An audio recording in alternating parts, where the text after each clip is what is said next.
My manager thought my job role was unnecessary, and learned the hard way it wasn't. About 20 years ago, I worked in the technology field as a sales engineer, supporting sales reps. A new sales rep manager joined the field team and didn't like the control sales engineers had over the sales process. Because I was the lead sales engineer, he decided to make me an example of his brilliance. He got a very large lead with a bank and proceeded to close a very large deal, without involving any sales engineers at all. Just after the deal closed, he called a gloat, saying something to the effect of the biggest deal this month. Oh wait, you did not participate at all. About a month or so later, I get a call from that manager, in a bit of a panic, and I partake in a conference call with the customer. It's decided I need to come to the company for a meeting. At the meeting I figured out the sales manager and the sales rep totally messed things up, and sold the customer an incompatible set of solutions. In the meeting I casually mentioned that maybe the customer could return one bit of stuff, and replace it with another as they were roughly the same price. After the meeting the sales manager starts complaining at me for mentioning price. Price was the exclusive domain of the sales rep. He calls my manager,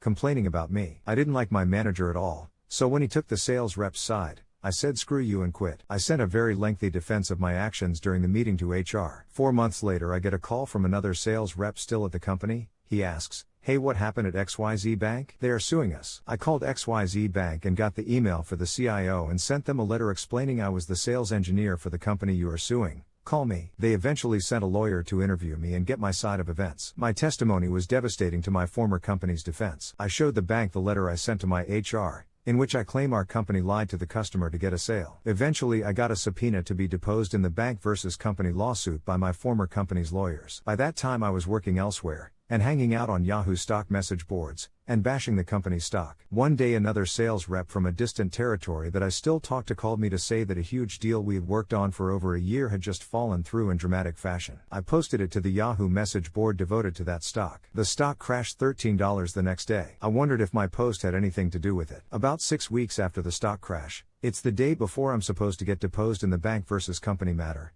I got served with a lawsuit by the company. They had used the SLAPP laws to get my identity from Yahoo, and sue me for the post that crashed their stock. So I went to the deposition the next day, and said, I'm sorry, the company you represent today just served me with a lawsuit last night. This deposition is over. They were dumbfounded. Turns out there were 2 separate legal teams, one working on defending the company against the bank's suit, and one finding that pesky internet troll that crashed their stock, and the 2 never noticed the same person was central to each. The company settled with the bank and dropped their suit against me soon thereafter. That long letter I sent to HR, turns out the managers above me didn't read it. Once the lawsuit was over, the sales rep, the sales manager, and his manager were all fired.